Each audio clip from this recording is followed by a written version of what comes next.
I don't do massages. And he said, no, not that head, this head. And I remember him walking, toward me. I had my hair in 2 French braids. And he pulled my braid down, like toward him. And I go like this. They just start honking and spinning.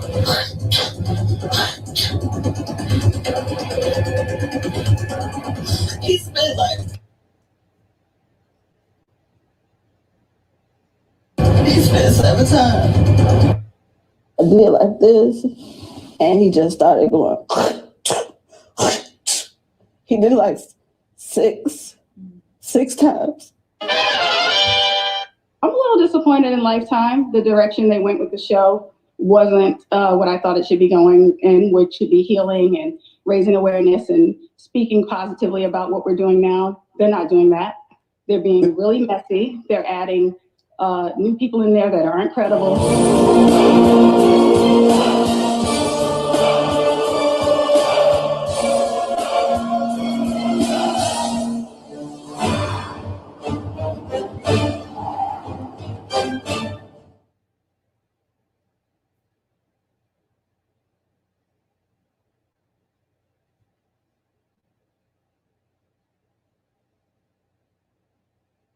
What's going on, Toad?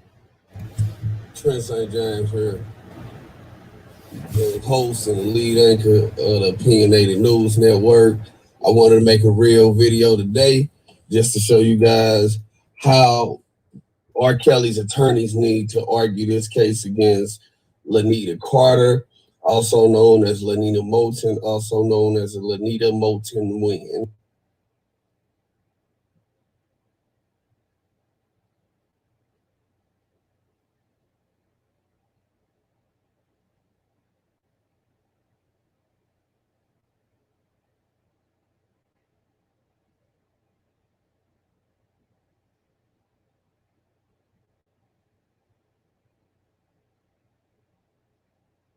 When he came to the room and he asked me for that head massage, and I told him I didn't do massages.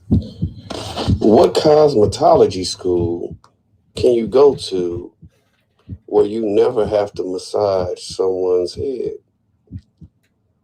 All shampoo labels say massage into scalp, as you see here. I laughed it off. And I didn't know he was for real. If I could change that day, I wouldn't have been there. He pulled my braid down by him, and he said, suck it for daddy, suck it for daddy. And I said, no, and I did like this, and he just started going. He did like six times. Okay, now there are 4 things that they need to do before they begin to argue anything against Lanita. They need to file for a subpoena to have Susan Logans to testify in this case.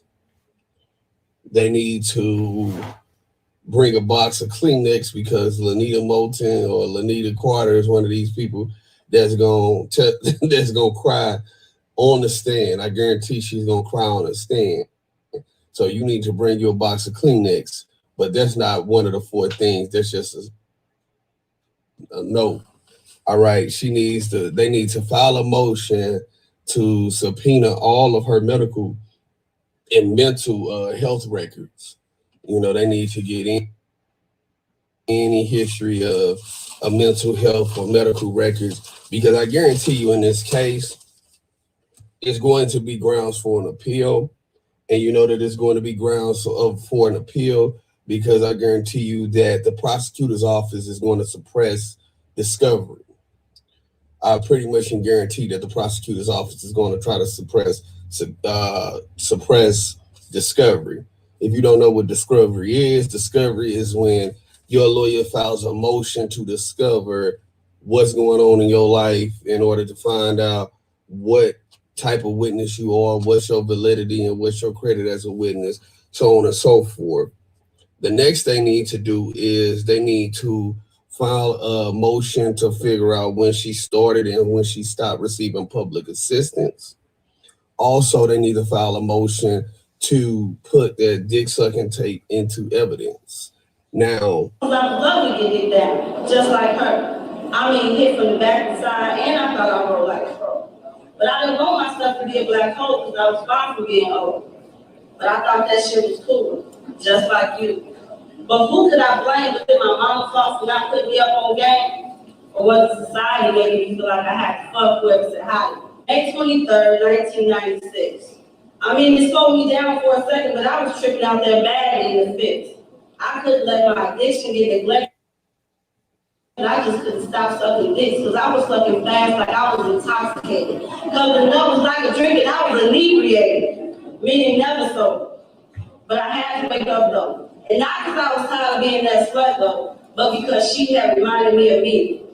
You know how those other sluts used to be. I would not argue on every single merit about Lanita's life just because you want to have some ammunition saved that in case you have to come back and you have to file an appeal. You always want to leave a trail of breadcrumbs there in case you file an appeal. Now, with, this is the way that it would go.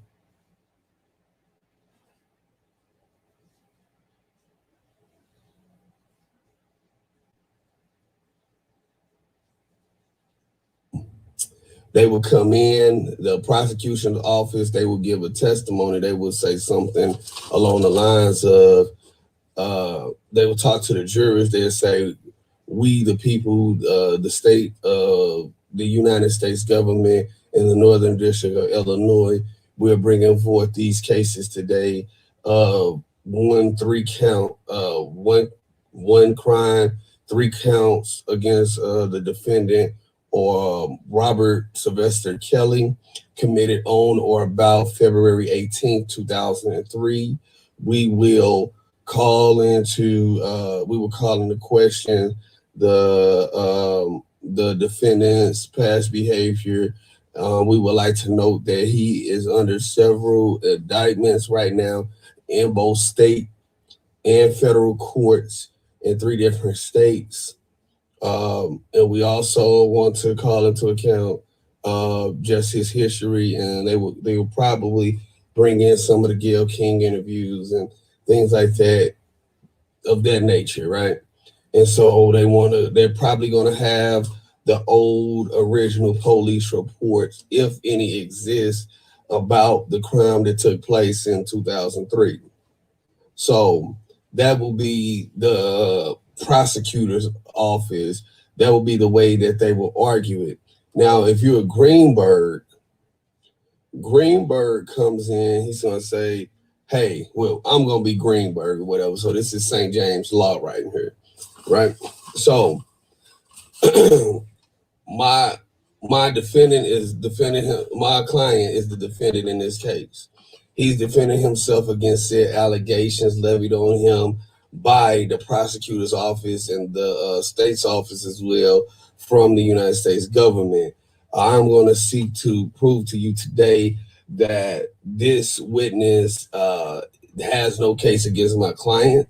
This is a long, and this is just yet another factor in a long list of crimes and a long list of accusations levied against my client. I will seek to prove here beyond a reasonable doubt that this client or this witness is in fact incredible, and that anything, if it took place or if it transpired with my client, that it happened consensually, and that I will also prove to you that this is an incredible witness, first of all. So I want to make you guys aware that you guys have certain rules that you have to abide by here. There are 5 statutes in a state of law that you have to abide by. And the first burden of proof is reasonable suspicion. Now, reasonable suspicion applies to where if a police officer pulls your car over and because you were swerving lane, they have a reasonable suspicion that you might be impaired or something may be going on. The second is probable cause. So if that same officer pulls your car over and they smell marijuana, then they can also go ahead and search your car because now they have probable cause. That applies on traffic stops, things like that. Also applies as for seeking warrants and things like that. Now, you have a preponderance of evidence. Preponderance of evidence, that is civil law. That does not apply here because this is a criminal case. So the civil statutes do not apply here. And clear and convincing evidence. Now, clear and convincing evidence that applies to cases mostly in family court of where you may have a history of a parent picking a kid up late from practice or late from daycare because they are in fact sick or they are in fact getting high or something like that, then that is where clear and convincing evidence happens. Now, what you have to convict based off of today is the burden of proof called beyond a reasonable doubt. That means that beyond a reasonable doubt. That means that if you have one question in your head at the end of this trial that as to whether or not my client did it, then you cannot convict. If you are unclear or if you are shaky on anything, and I mean absolutely anything, you cannot convict. If I make a case here, as I intend to do, if I make my case here today that beyond a reasonable doubt that this was consensual, you cannot convict predicated upon the criminal statutes of which my client, Robert Sylvester Kelly, is charged here. Thank you, Your Honor. The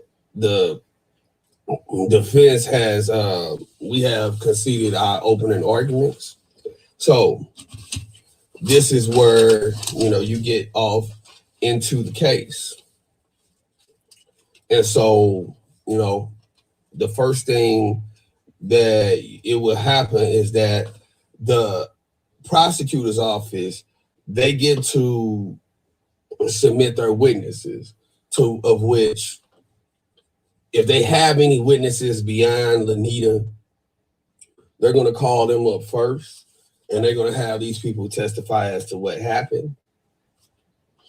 Now, also another thing that Steve, that I would do, since I'm playing R. Kelly's lawyer here today, is I am going to subpoena the prosecutor's office from back then, whoever was a sex crime investigator.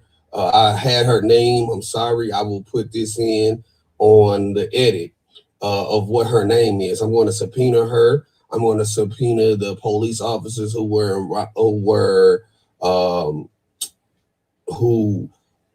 took her information back in February of 2003. Okay. And I'm gonna subpoena any notes, any records, any correspondence as to what happened back then. Because if you don't have a case then, you don't have a case now. But anyway, back. So the prosecutor's office is gonna call whatever witnesses they have. Lastly, they're gonna call Lanita Carter in, and this is where you have her go in and give her account, and then they gonna turn it over to they're turn it over to the defense, of which the defense, they get one shot to cross-examine the witness. So if I'm Greenberg and I'm cross-examining Lanita, this is how I cross-examine her.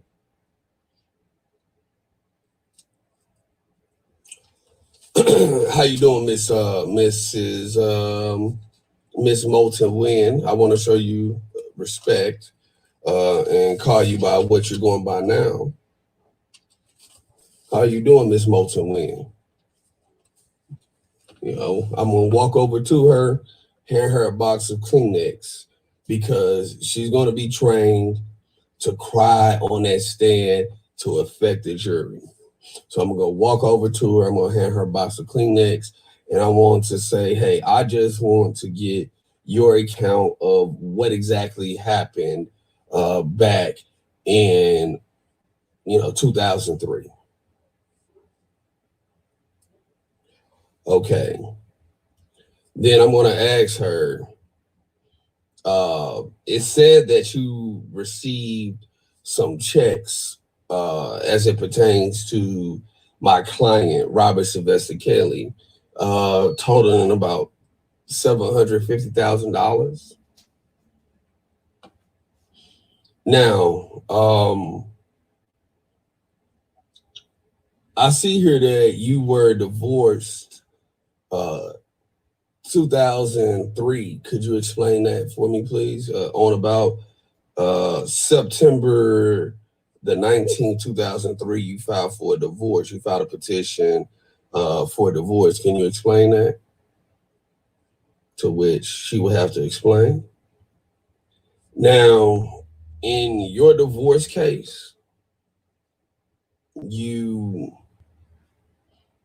filed a petition to sue, and you filed a petition to sue and contest. So in that petition, that means that you were receiving public assistance. Is that correct? Okay, what type of assistance were you receiving? Okay. Now I see here that you were represented by a Lifespan Center Legal Services. Now, is it also true that it's their mission to help abused and underserved women in the Chicago area? Okay, and so does that mean that you were already going to an abuse case with your husband, correct? Okay, you were already going through an abusive case with your husband. Okay, and so you had 3 kids at the time, right? Now, all three kids by the same father? Every 2 days, and I would just get $100. But I paid my babysitter for $20 per child. I had 3 kids at the time. Okay, if they weren't by the same fathers, then what was the issue with the other fathers? Okay. Now, you received a judgment on or about late 2003 for $650,000. Is that correct? Mm-hmm. And you had an abusive relationship with your husband as well around this time. He believed in me. I always told him everything about me. I told him about my abusive relationship with my husband, and he helped me get out of that situation.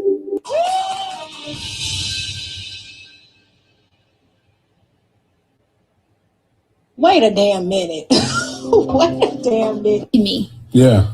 So I signed to him, and then make a long story short, I went through abuse, and R. Kelly is crazy. People call, he an abuser, but an abuser saved me from another abuser. Mm.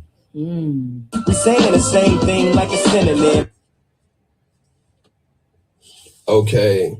And so your divorce was finalized on what date?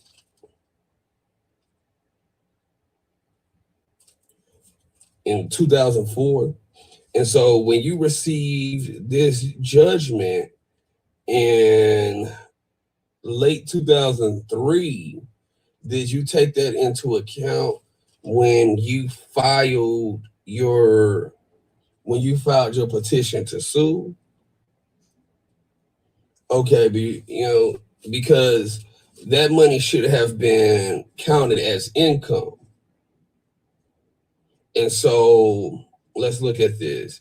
So in order for you to have filed a petition to sue and to receive public aid, you would have had to be at 125% of the poverty threshold back in 2003.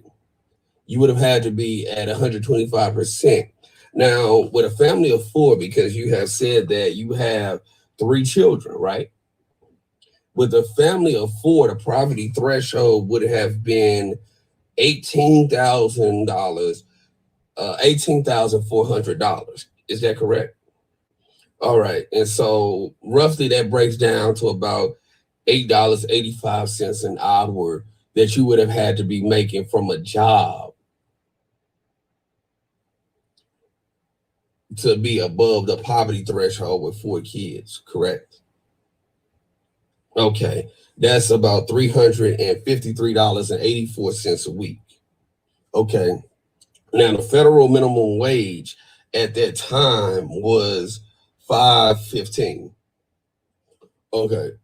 So prior to meeting my client, Mr. Robert Sylvester Kelly, how were you surviving at that time? What were you doing for money before you ran into my client?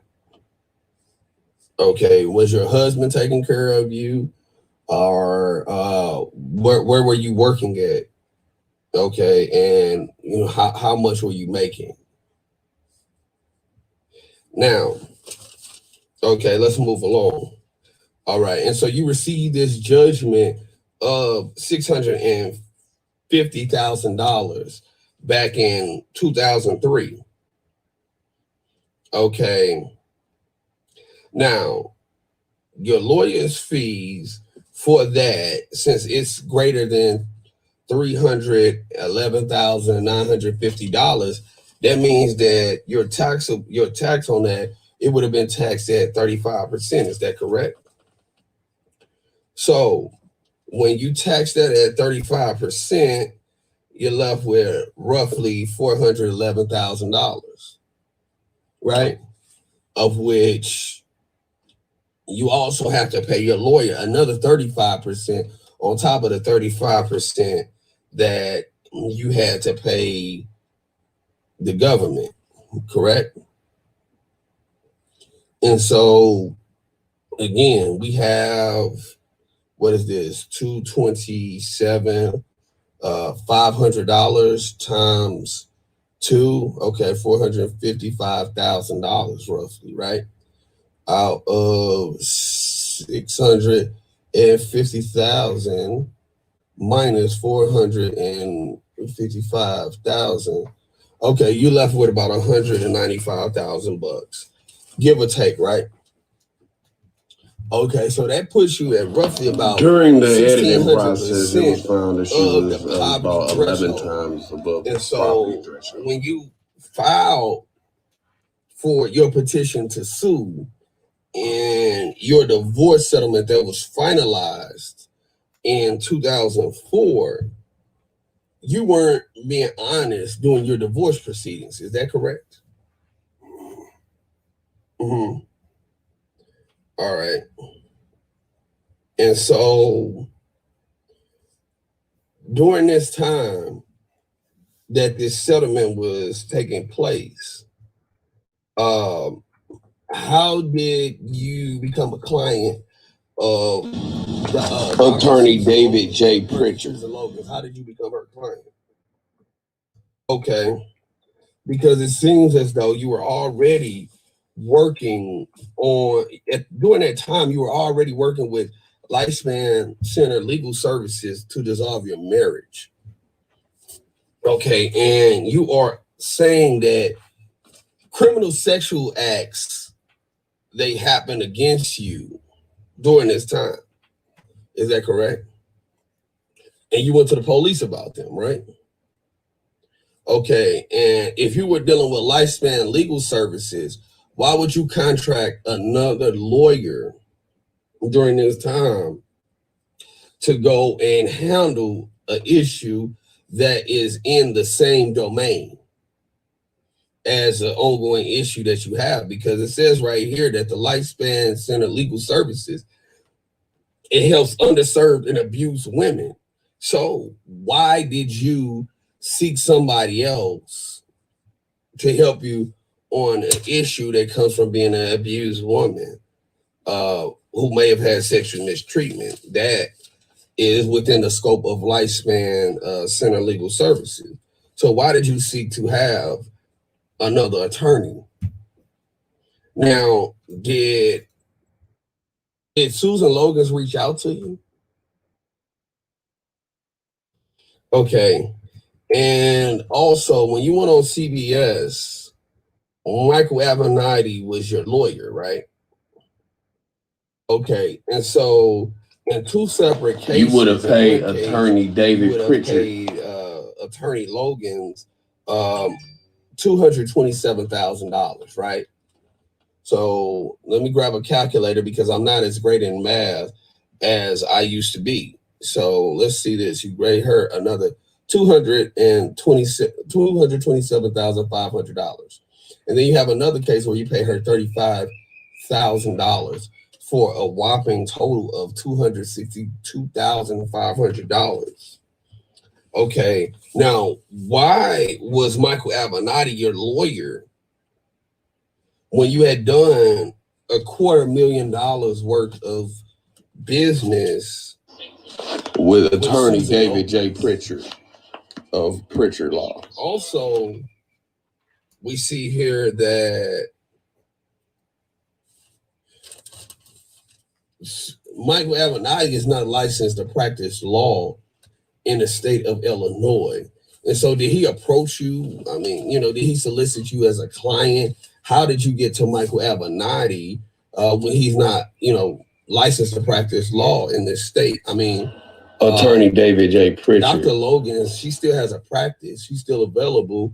Why didn't you go back to her as your personal lawyer before today? Okay. And so did either lawyer reach out to you? Let me ask you that question again. Okay. And so it was Avenatti. Okay. All right. Now, all right. So if Avenatti reached out to you, do you know that he is a convicted fraud? He has been convicted of extortion, as you may have seen. Okay. I thought I could trust his entourage. Everyone talked to me like I'm one of the guys. It's like, the little sister or something. There was one day in particular that I was at the studio and one of the members of the entourage tried to talk to me. And he's like, come on, let's make out. I said, I got 3 kids. So that was it. I went home. I didn't think no more of it. And I got a phone call. And it was Robert, irate, over the phone, asking me, why didn't you tell me this was going on? What happened? He said, I'm like your brother, man. I can't have you down here like this. I said, I'm so sorry. I would have told you, but I didn't think it was nothing. And were you and your husband going through some issues at this time? I'm trying to ascertain as to why you didn't bring him along with you to basically act as a buffer between you and your client, Mr. Kelly, if these guys were hitting on you and it was unwarranted, or why you didn't make a mention of that. Now, you also said that you essentially paid about roughly $80 in travel and daycare fees. And so how did you get there? Did you take a train? Did you take a bus? Did you take a taxi? And the people who will watch your children for you, how much did they charge you? Now, why didn't you take your husband along with you? Just to keep you any protection at all? Was your situation that frayed? Now, which one of these hairstyles, did you braid for Mr. Kelly? Okay, and I'm worried because as when I read your eyewitness account of how you would pay him, you said that he would give you little of nothing, but even to this day, he gave you fairly above market average to do French braids, right? Most licensed beauticians, they only charge about $35 to $65 to do French braids, even with the inflation in 2020. So, I mean, did you mean to say that he didn't really give you any money, or is that an exaggeration of your words? Okay, now,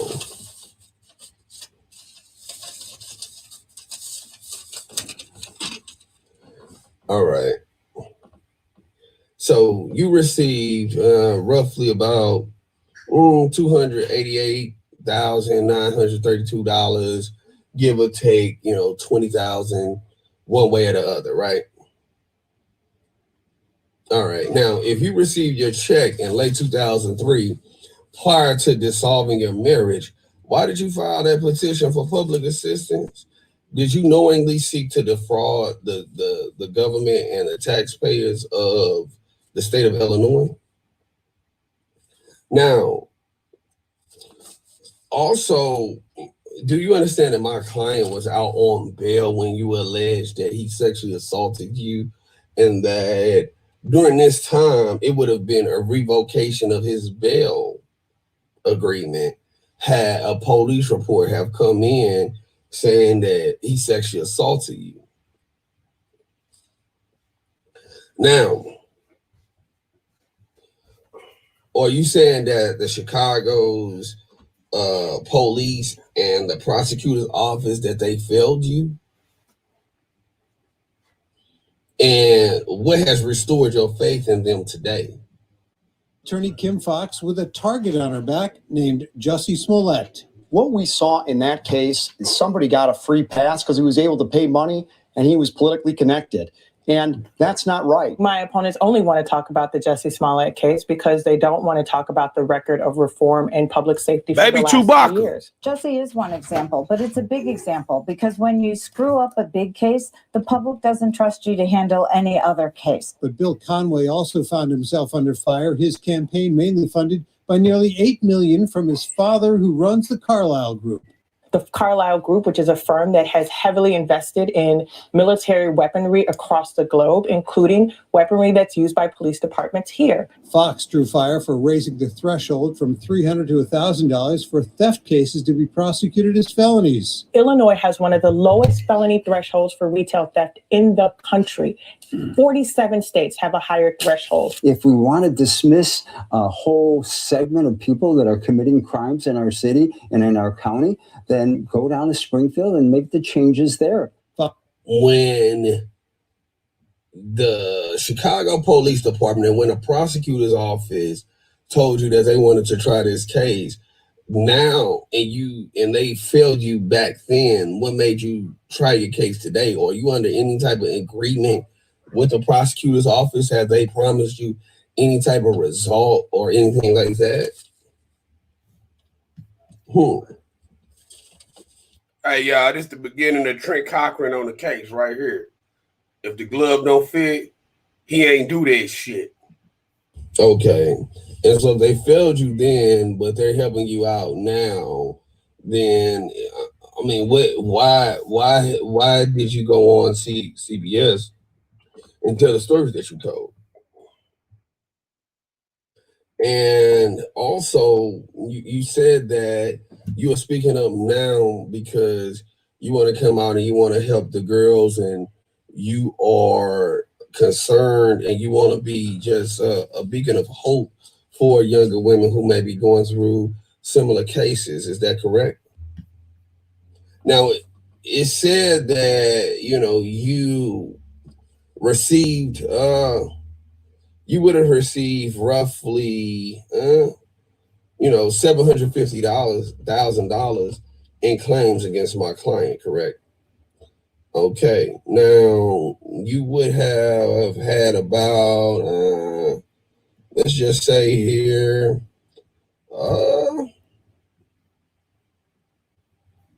you would have gotten about $260,000 after all your taxes for suing my client, right? Now, that is some money. That's not a lot of money, not especially with 5 children, but you didn't necessarily have 5 children at that time. And so what did you do with the money? Here it is. Show me the money. Where the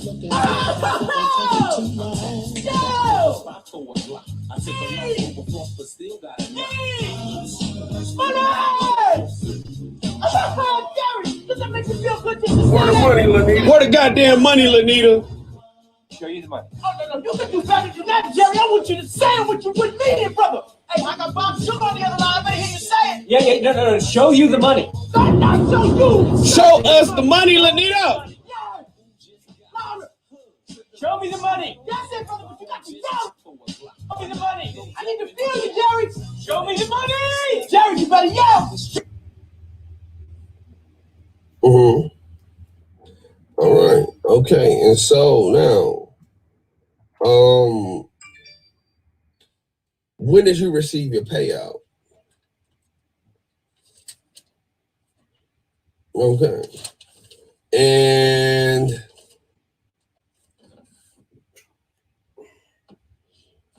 you said that to CNN that he would give you $100 to braid his hair. And after you paid babysitters and travel, you would only get about $20 in profits after you paid travel expenses and daycare. You also said in that interview that one of his entourage members, they would hit on you. Now, Lifespan represented you during your divorce proceedings, and that's a center. That's an advocacy group, and they are authorized to practice law both in domestic violence and sexual violence, as well as criminally. Now, why didn't you choose them to be your lawyers in 2003? Because the money that you would have paid them, the $227,000 that you Attorney paid David Pritchard, I would branch out and I would say that it would have been better served to have used the advocacy group to pay that type of money too.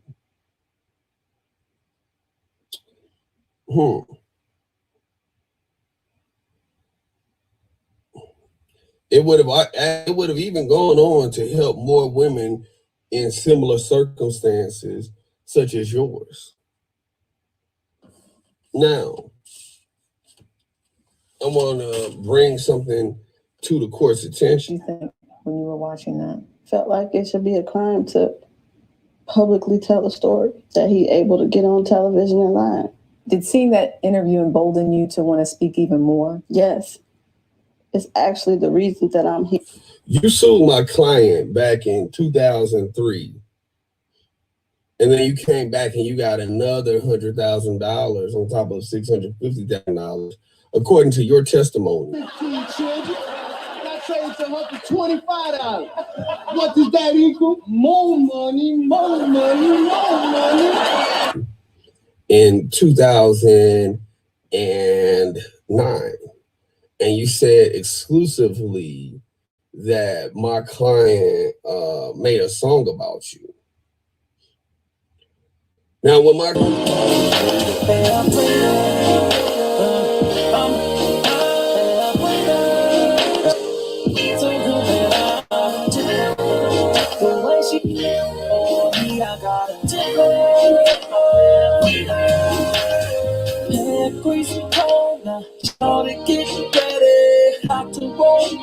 rain on your little belly. Can't wait to see the shake like jelly. Zigzag wigs got 'em looking like spaghetti.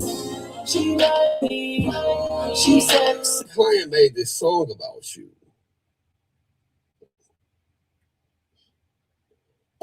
You said that you were known for braiding hair in a particular style. Could you tell the members of the court what style that is? Okay. And the style that he was talking about, you have a copyright on that style? Okay, and the song was about you.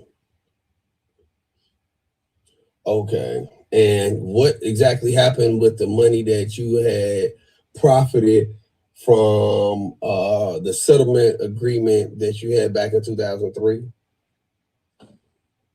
Okay. Now, I want to put this document here, and then this is where I will put up this document here. I'm going to put this document here, and I want you to tell me, what this is.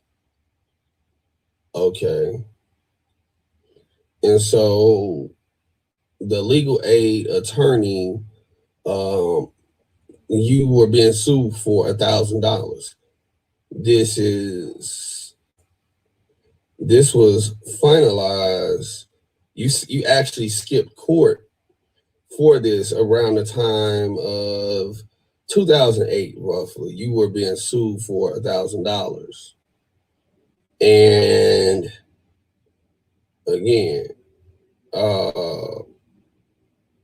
this was finalized back in 2011, U.S. court.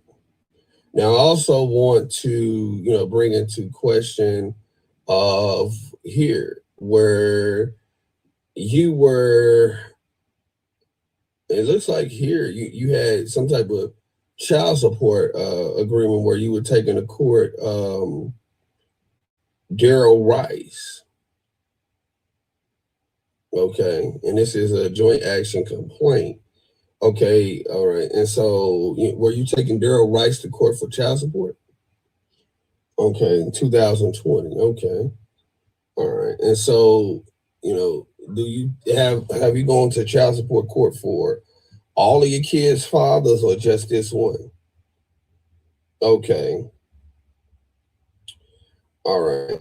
And it looks like here, this is in this is in domestic relations division. And so again, it says that the defendant here is Excel Moore, and you filed a petition to dissolve your marriage, right, to Excel Moore. Okay.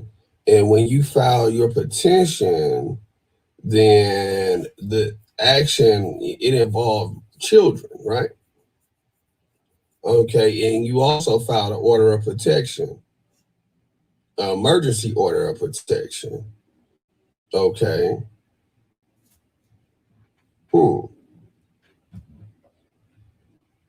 Okay. And so when you filed this order of protection, why did you file an order of protection? Okay. And now, if I'm Greenberg, this is how I argue against Lanita.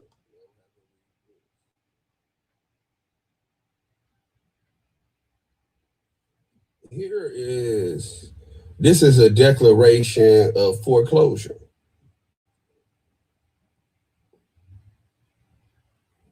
Now, this says that you were, you had foreclosure on about April the 2nd, 2009? Okay.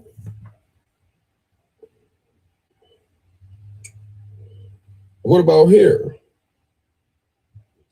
I'll show them this. This is where, again, so that was a foreclosure, of which you have foreclosure on the property the U.S. Bank property in 2000 and finalized in 2007, 2008, about 2008. Okay, and then next property that you moved into, presumably an apartment or a condo of some sort, with RMS residential properties. Now, it shows here that this mortgage was foreclosed on about June the 4th, 2009.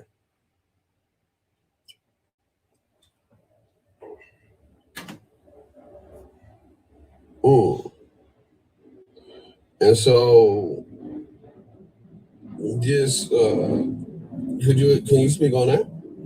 And so it's safe to say that by these two foreclosures in such this brief amount of time, that you were in desperate need of money. Is this correct? This is around the time that the economy crashed. Everybody was losing their homes around then. And so when you sue my client for the second time, is it possible to say that it wasn't really about the song Herb Raider, that it was more so about the fact that the economy had tanked and that this was your meal ticket out of there? Next question. Now, you dissolved your marriage with Mr. Moore back in 2005. Okay.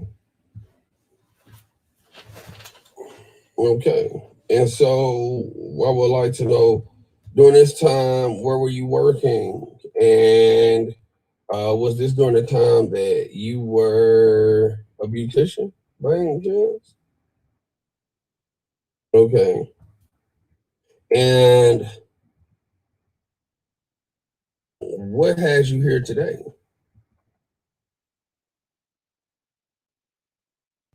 Okay. And so you had a pretty close relationship to my client. He believed in me. I always told him everything about me.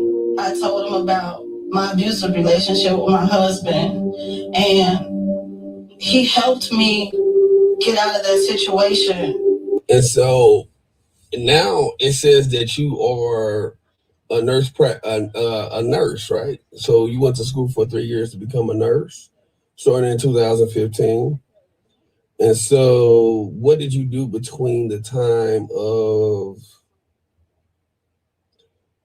2009 up until 2015 when you decided to become a nurse? I'm sorry. Okay. 2018, you became a nurse, full-fledged nurse. Okay. And so is it safe to say that you have a pattern of behavior of which most of the men that you end up with, judging by the fact that you have two separate sets of lawyers, both the legal aid in one case and the Greenspan attorney, also coupled with Susan Logan's, you have three different attorneys that you have dealt with on three separate issues that deal with underprivileged and abused and battered women. Is it safe to say that you have a history of dealing with abusive men?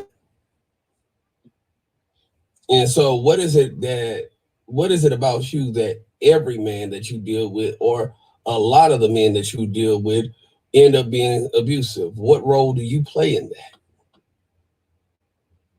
Because from my vantage point, it just seems that you have these times to where you try to figure out what you're doing, how to do what you're doing.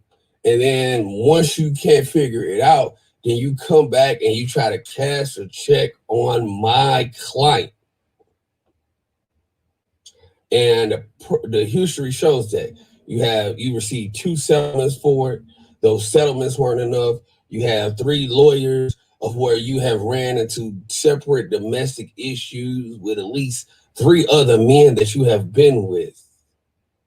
And now you are here today.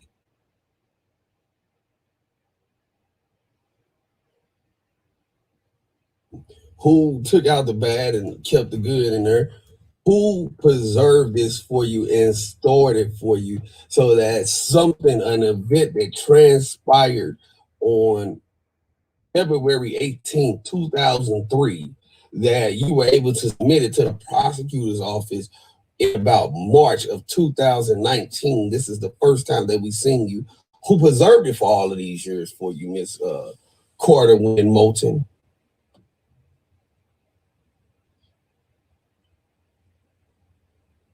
Furthermore, we have a tape here that shows you doing a poem.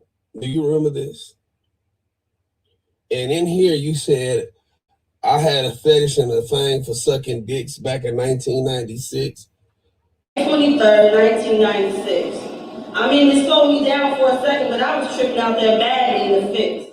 I couldn't let my addiction get neglected. I just couldn't stop sucking dicks because I was sucking fast like I was intoxicated. Because the nut was like a drink and I was inebriated. Ms. Moulton Wynn, you were born in 1978. And I'm sorry, you were born in 1979. In 96, you would have been about 17 years old, 16, 17 years old. And so when you had this, fetish for sucking dicks, you were underage. And by the time my client met you, you had had 3 children already. And so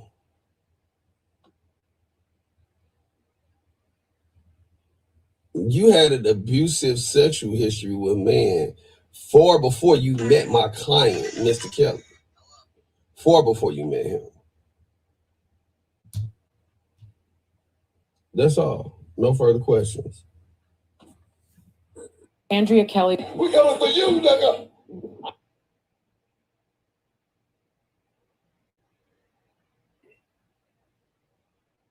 I wanna say thanks to you. I wanna say thanks to you. Wanna say thanks. I wanna say thanks. I wanna say thanks. I wanna say thanks to the men up above. I wanna say thanks to my people over here. I wanna say thanks to my people. I wanna say thanks to you. I wanna say thanks to you. Wanna say thanks. I wanna say thanks. I wanna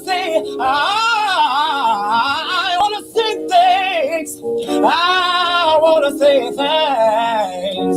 I wanna say thanks to the men up above. I wanna say thanks to my people over here. I wanna say thanks to my people. What up? What up? What up? What up? Trent Cochran on the case is live in the building.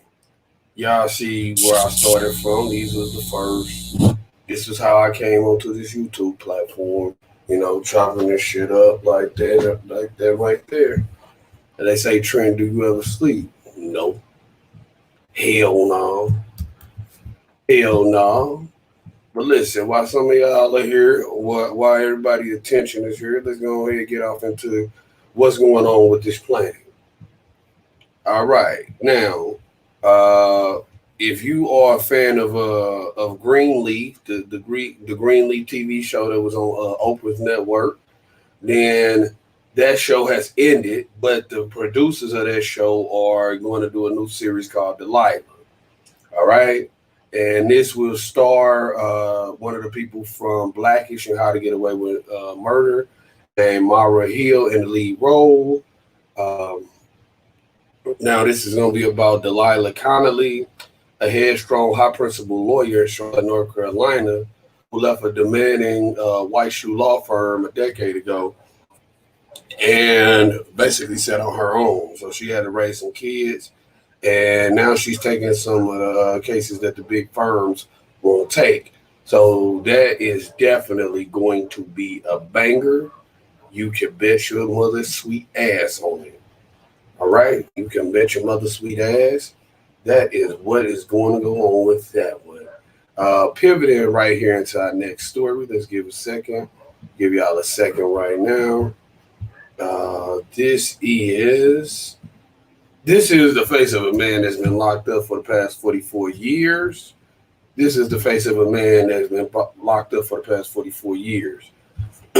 Now, he has been serving 44 years for a rape accusation. This guy's name, Ronnie Long. Now, it was a false rape accusation, and now he's been released from prison for a crime that happened over 16,000 days ago. All right, he did not commit it. And at 19, he was convicted of raping a white woman by an all-white jury in North Carolina. Has been fighting for his freedom for 44 years. All right. Jamie Long's lawyer, wrote on Twitter, the state of North Carolina filed a motion with the Fourth Circuit this morning asking that it immediately issue a mandate that vacate Ronnie Long. And so now he's coming home. And she wrote that he's grateful and overwhelmed and looks forward to reuniting with his loved ones. So this guy's about 63 years old. Sadly, he won't be able to reunite with his mother, Elizabeth Long, who died on July 11th at 89 years old. It was her prayer to see her son as a free man before she passed, but that never happened. In May of 1976, 19-year-old Ronnie went to court for trespassing charge in Concord, North Carolina. In the courtroom, he was accused of raping a white bitch. As Lou explained on Sirius XM's Clay Kane morning show on June 24th, Long pointed out that the victim, the victim is being a rapist. Because Lou, according to Lou, she testified he was the only one in the courtroom that looked remotely similar to the person that had attacked her. Lou also claimed the victim, who passed in 2016, originally told law enforcement the attacker was yellow, which was slang for a light-skinned brown man, and never mentioned any facial hair on her attacker. Long had a beard, a mustache, and was a dark-skinned man.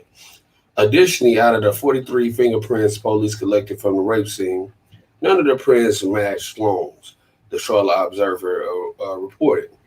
Nonetheless, Long was quickly convicted by all-white jury. For years, there has been back and forth with the courts. So, I mean, listen, we don't need to go off into all of it. This is a man who was falsely accused of rape. This is what we talk about in the way on the Opinionated Morning Show. This okay. Pivoting to our next story. We come over here for the news. I'm gonna definitely give you that goddamn news, people. Definitely gonna give you that goddamn news. You can bet your mother's sweet ass Trent Cochran is gonna give you that goddamn news. Next case. All right. Now, let's pivot right here. Different states have begun mobilizing, submitting proposals for FEMA for the enhanced federal unemployment benefits that Donald Trump approved on August 8th. Initially, FEMA issued guidance to mitigate the confusion about concern of how the program will be implemented. FEMA confirmed that states wouldn't have to add an extra $100 to secure $300 on federal funds. The majority of states sinking funds from FEMA said that they're not going to pay unemployed workers the additional, the optional state match of $100. However, 3 states will offer an additional $100 so that the unemployed workers will start receiving $400 a week. The states include Montana, West Virginia, and Kentucky, with all the Tucky fuckies. In regards to the next Corona package, President Donald Trump signed out directives on August the 8th, of which one will provide enhanced, I hate this fucking website,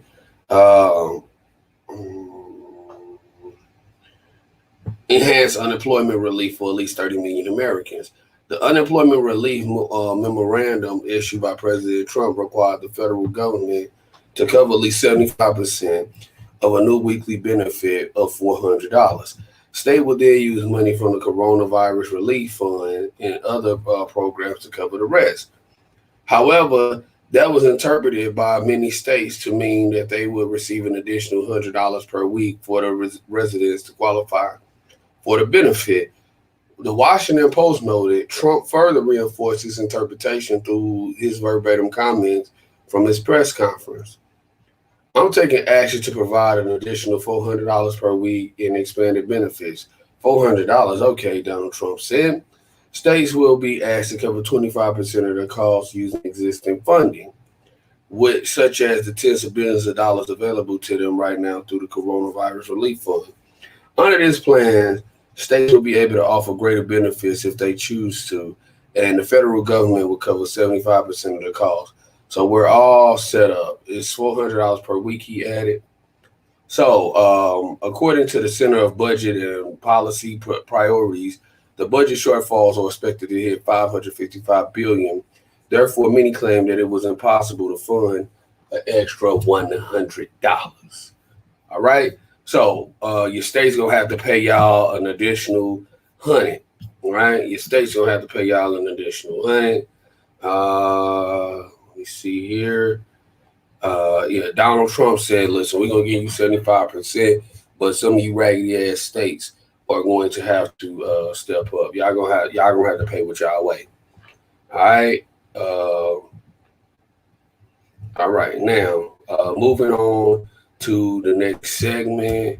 A new study is saying, let me find a picture here. A new study says that that's the wrong one. A new study reveals that at least one black youth is killed every 23 minutes in Brazil. Okay, one black child is killed every 23 minutes in Brazil. With the history of transatlantic slave trade, Brazil is still struggling to erase its racist past. Historical data indicates that out of 9 million Africans taken into slavery between the 16th and 19th century, more than 4 million landed in Rio de Janeiro. It's more than 10 times the number of slaves sent to North America. For the first time in history, Brazil recognized how Africa contributed to the country's growth during the 2016 Olympic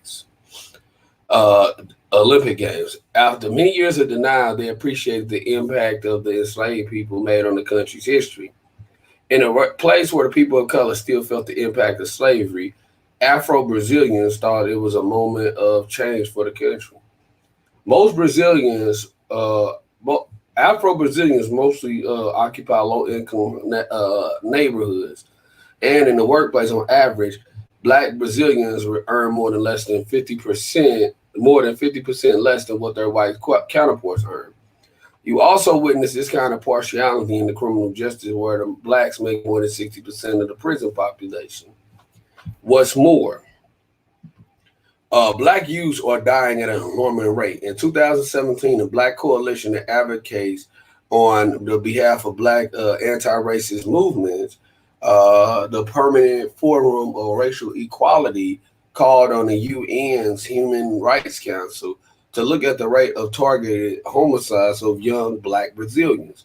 Based on a report, at least one Black Brazilian youth is murdered every 23 minutes. Additionally, at least 70% of murder victims in the country are Afro-Brazilians, and in most cases, 93% of them were men. The study further reveals the dark side of Brazil. The researchers concluded that they came upon a cruel and undeniable reality. The Brazilian state directly and indirectly perpetrates the genocide of the young Black population. From the report, it's evident that young men are expected to be killed more than their white counterparts in Brazil. Daniel Teixeira, a lawyer at the forum, said that the state had admitted the existence of genocide in the committee's report, adding the situation in the country had become neutralized. Definitely marinate on that. So, listen, 23% of our kids are being killed. 23% of black kids are being killed out there in Brazil. So we got to put some attention behind that. America is always reaching out. They always doing stuff. So why don't America reach out and really get that? America needs to reach out and do something about that murdering and shit like that that's going on. If America can go to countries like Afghanistan, Vietnam, raid them for their raid and pillage them for their resources, then America can step their ass out here and they could do something to prevent the killings and stuff like that are going on in other countries. So pop it right on back, get right on over to this. All right, now the necessity of the ASCAC in the Newark, New Jersey area. In response to the high demand from Black people to get involved in the intense study of African history and African culture, we are working to establish the ASCAC, the Association for the Study of Classical African Civilization chapter in New York, New Jersey. The Association for the Study of Black Folks is an independent study group founded in 1994 by John Henry Clark, Asa Grant Hilliard, Leonard Jeffries, Jacob Carruthers, Yusuf Ben Yakinen, and Malana Karanga. The president at this day is Dr. Mario Beatty. He's an associate professor of African American Studies at Howard University in D.C. Now, this is devoted to the rescue, reconstruction, and restoration of African history and culture. But most importantly, the ASCAC helps Black people develop an African-centered worldview and makes Black Lives Matter. We're not seeking knowledge for knowledge's sake. We want to help Black people connect with knowledge of Black liberation. Dr. John Henry Clark, the late great African studies professor, Pan-African nationalist and community activist, co-founder of the ASCAC, committed his adult life and scholarship and working to rebuild the Black mind. An African mind that was almost completely destroyed by white supremacy and the systematic institutionalized racism.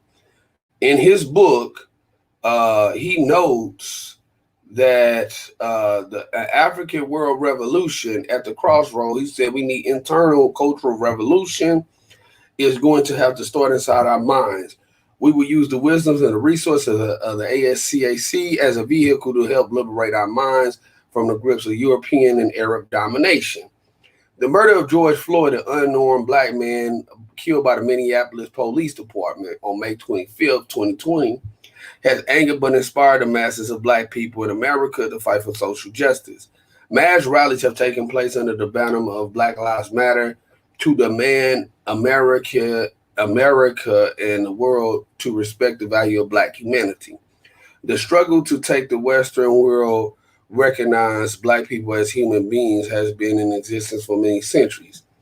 Unfortunately, the struggle against white supremacy and the systematic institutionalization of racism continues for Black people. But the killing of George Floyd has also sparked something else in the mind of Black people. It has opened a door for some of our people seeking to develop an African-centered consciousness, particularly Black youth. Therefore, we decided to step up to accommodate Black people's interest in Blackness. Although we started working on ASC over a year ago, the continued struggle for racial justice has forced us to quickly establish the ASCAC chapter now to help give Black people their liberation. So, I mean, I ain't gonna get off into this whole goddamn thing, because a lot of it really starts to repeat itself. But they're trying to restart an African Center for knowledge in Newark, New Jersey. So the Jersey people, man, y'all might want to get on top of that. If y'all want some of that Black content. If y'all are pro-Black, y'all call yourself nationalists, or y'all are African-centered, Pan-African, etc., then that's what that is. All right. Let's see, yeah. Okay. Next story right here. You have Patty Duke. All right. Patty Duke. And this is a man named Pascal Ryushi, famously known as Patty Duke. He was fired by High 97. It was discovered that he was part of a mob that murdered Yusuf Hawkins in 1989. Recently, HBO aired a documentary called Storm Over Brooklyn, which covered the details surrounding Hawkins' killing by an angry Italian mom in Bensonhurst. The documentary also highlighted details about Ryushi's hiring in Hot 97. Through his LinkedIn page, it was revealed he has been working for Hot 97 for more than 2 decades. In 1994, Ryushi was hired by MS Communications, where he worked with Angie Martinez. While she was working at the station, following the release of the documentary, Hot 97 decided to fire Ryushi immediately. After watching HBO's Storm Over Brooklyn, Hot 97 was shocked and took swift action. Patty Duke is no longer employed by Hot 97. The march for social justice continues, Hot 97 says. The announcement came in on August 23rd, the 31st anniversary of Hawkins' murder. According to the documentary, Ryushi was among the white men who surrounded Hawkins and 3 other black teens that attacked him at Bensonhurst, a predominantly Italian American section of Brooklyn. It's alleged a mob of white men thought they were a different group of black teens headed to a party of a white girl who believed to be starting to date a black man. Then the 16-year-old Hawkins was brilliant among his peers and wanted to become an engineer. In the documentary, Hawkins' friends Christopher Graham recalled how the young black man was good at playing basketball. From all angles, his future seemed bright, and society has lost a great mind when a mob beat him to death. Together with his companies, Hawkins was in Bensonhurst, and it was in 1982. Pontiac advertised in a newspaper for $900. A group of 10 white men followed them behind and attacked them while yelling racial slurs. After working for Hot 97 for more than 20 years, Rashi has lost his job for taking part in this gruesome attack. So, that's something for y'all definitely to marinate on right there. Those are folks in New York. Y'all might be used to hearing him. All right, y'all might be used to hearing him. That is, definitely crazy. Pivoting into our next story, how many people do we got left with us? Okay, we still got a room. We still got a room full of folks. All right, let's see here. All right, so Kim Jong-un's sister takes over after rumors surface of him being in a coma. It is reported that Kim Jong-un, the North Korean dignitary, has gone into a coma. According to a former South Korean official, the North Korea leader has handed over some of his power to his younger sisters. For the better part of a year, Jong-un has been away from the public. Chang Song-min, a former personal assistant to the late president of South Korea, Kim Jae-jong, told the South Korean media that the leader is in a coma and not dead, as most people might be speculating. I assess him, Kim Jong-un, to be in a coma, but his life is not ended, Song-min said. A complete succession structure has not been formed. So Kim Jong-un is being brought to the fore as the vacuum cannot be maintained for a prolonged period. The former aide added that Jong's younger sister would be taking over the leadership of I'm sorry, man, this website moved the fuck around. Listen, it's gonna take him some time to recover, all right? So during a private meeting with lawmakers, the National Intelligence Service, the power shield claims to relieve Kim's stress in his reign and to avert culpability of the event of policy failure. Kim Jong-un, the first vice department director of the Workers' Party Central Committee, is stirring overall state affairs based on delegation agency reported. So Kim Jong-un, he is in a coma. All right. Now, let me pivot to my next story. Pivoting into my next story.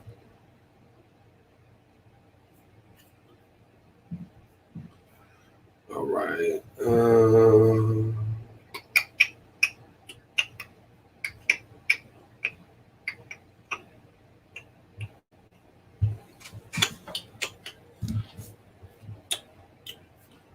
You know, some of y'all like, man, I don't hear about this shit.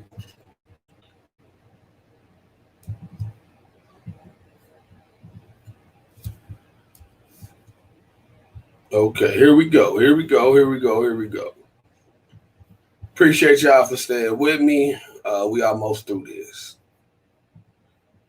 All right, now, billionaire Robert Smith is having a federal probe against him for tax evasion. Justice Department prosecutors and the IRS are allegedly investigating Robert Smith, the billionaire, over tax crimes.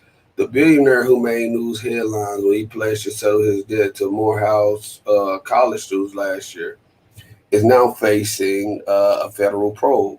According to sources with information regarding the case, federal officials have been investigating Smith for the past 4 years for not willing to pay $200 million in taxes.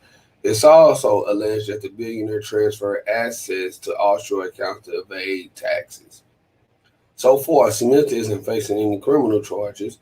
Still, prosecutors may proceed if it's determined that the beneficial owner of Caribbean entities that receive proceeds from his company's first private equity fund. According to two other people, a portion eventually flowed through the offshore entities into a U.S. charitable foundation where Smith is president and founding director, Bloom reports. Being a U.S. citizen, Smith was expected to pay taxes on any income, even if it's not within the country. Usually, if a U.S. citizen fails to do this, the IRS may be alerted, at which point the prosecutor can get involved or a civil settlement can be reached. It's also reported that the billionaire has been working closely with the authorities to forego any settlement or prosecution, pleading to leniency. If convicted, he will lose his Visa Equity Partners management firm and pay a fine of worth $65 and to serve a prison sentence. It's also reported that Smith may not be the primary target for investigation, but rather his associate, Robert T. Brockman. In 2000, Brockman, a Houston businessman, gave Smith $1 billion to start his equity firm. The funds came from a charitable trust based in Bermuda. The lawyers representing Smith in the case, and the Justice Department and the IRS couldn't comment about the possible tax evasion. Even then, the expert said that the billionaire may not be prosecuted due to the ongoing racial unrest. The issue of jury appeal is often considered by prosecutors in cases where they're a close call.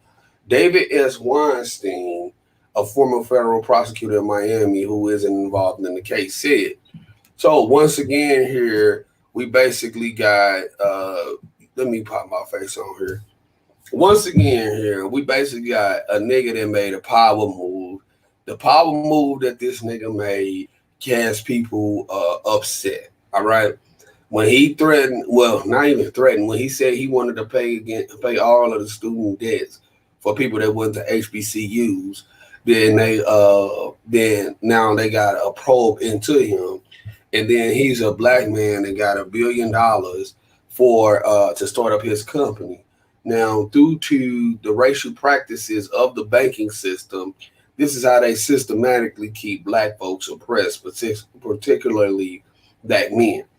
They want to keep you away from the table so that you can have a seat at the table. If you don't have a seat at the table, then they have severely limited and immobilized your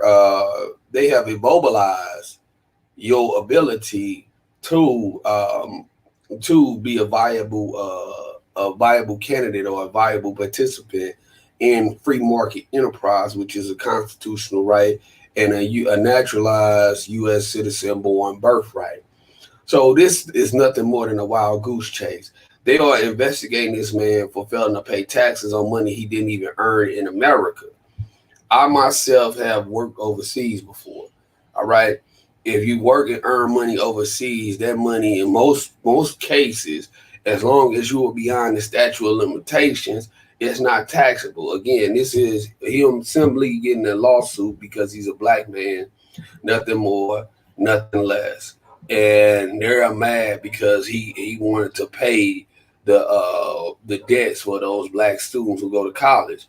So the name of the game in America is to basically sell you this American American dream that was given to you by James Tudlow. All right, and I talked about that in my series. But this is basically how they play the game. The game is finessing. Keep up, folks. Keep up. Stay black conscious and stay black woke. And shout out to my big sis Love Bird up in the chitty chat. Shout out to my sister Love Bird. You know, I give her some hearts, some likes, some everything. Give her what you got for a pork chop. All right, now Nick Cannon was fired by Viacom's CBS last month for allegedly making anti-Semitic comments on his podcast, Cannon's Class. However, there are signs of reconciliation between the two parties. According to a new report by Variety, Chris Marthy, the president of entertainment and youth brands at Viacom CBS, acknowledged that Cannon has met with Jewish leaders and admitted that his comments were offensive. On Monday at a town hall, McCarthy said that he hoped that the company and the former child star will restore his partnership. He said he apologized, it was wrong. McCarthy explained he has since been on a journey of learning and understanding, and more importantly, he is using his voice to help educate other people and is becoming an advocate on this issue. This is consistent with the Nick I've known for 10 years. I struggle with the fact that Nick, a longtime partner and friend of ours, is on this journey, and we're not a part of that journey, McCarthy added. After discussing the network's ability to link storytelling and important issues, McCarthy said, I'm hopeful to find a way to bring these two together. Hopefully, we will have the opportunity to do that with Nick again. While speaking on his show in July, Nick Cannon acknowledged that the Hebrew Israelites believe that blacks are the true Hebrews. He also said anti-Semitic remarks that saw him released from Viacom. It's never hate speech. You can't be anti-Semitic when we are the Semitic people. Cannon said on his podcast in July, when we are the same people who they want to be, it's our birthright. We are the true Hebrews. Initially, Cannon was defensive and planning to sue his former employer for ownership in the Wild 'N Out comedy brand he created. After Cannon allegedly made anti-Semitic remarks, CBS developed a culture code that provides guidelines of inclusion and diversity. McCarthy said that he wished the network created soon to prevent such incidents in the future. Let me stop right there. If you've been following me for a while, I have always said that Nick Cannon fucked up when he came in and he wanted to start being Mr. Black Conscious and he wanted to start preaching and shit like that. Number one, we know Nick Cannon for being a nigga that was on all that. All right, let us not lose sight of that. All right, we know Nick Cannon for being on all that.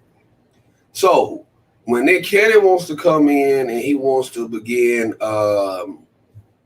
doing what he do and start talking up for black people, talking about that they are the real true Hebrew Israelites, Nick, we don't need no niggas who are already in the building to start terrorizing the building. Nigga, you supposed to be outside the building being a double agent, nigga, bringing the information back to the niggas that got their boots on the ground like myself.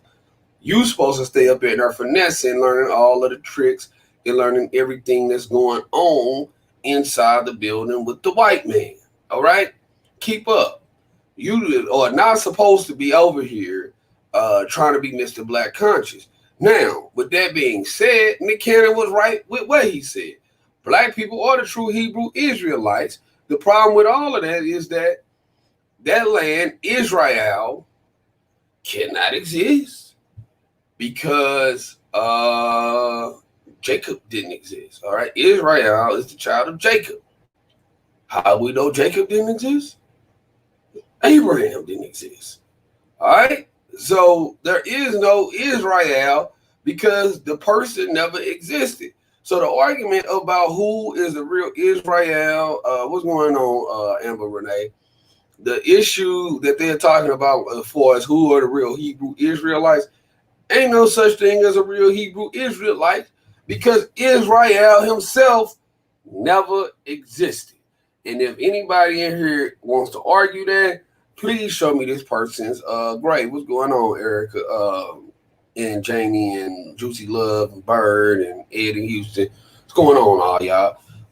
But you know, hey, the real true Israelites, it never existed. This is something that's fictitious. It's made up off of biblical allegory. Okay, it is religious allegory. It never happened, and these things never transpired, and they never took place. All right, they never transpired and never took place. All right, pivoting into our next story. We got about 3 more stories, and then I'll give y'all a chance to call in. Matter of fact, if y'all want to call in and what's your opinion on any of the stories that we have covered from Lanita Carter on back, go ahead and do so. All right. If y'all want to call in and discuss anything that y'all have heard, you know, this is your chance to go ahead and do so. There we go. All right. This is your chance to go ahead and do so. All right. Now, the victims of the Flint water crisis will receive $600 million from Michigan State. Victims of the Flint water crisis are expected to receive more than $600 million from the state of Michigan. The principal settlement is set to be announced this week. The money will largely compensate children in Flint who were poisoned by water contaminated with lead after the city's water supply was changed about a half decade ago. It's a crisis. It's a crisis that has drawn nationwide attention. Okay, and many residents are worried about it. However, the lawyers did not provide further details concerning the case. On Wednesday night, the public officials involved declined to comment. Even so, thousands of Flint residents were expected to receive money under the compensation.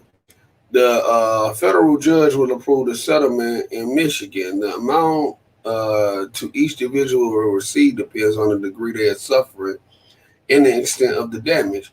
The compensation comes after 18 months of endless negotiation.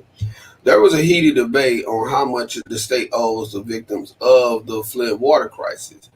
In a bid to cost save the city, which was in a deep financial crisis, officials in Flint, under the leadership of a state-appointed emergency manager in 2014, switched the city's water supply to Flint River, that's well known for its foul smell.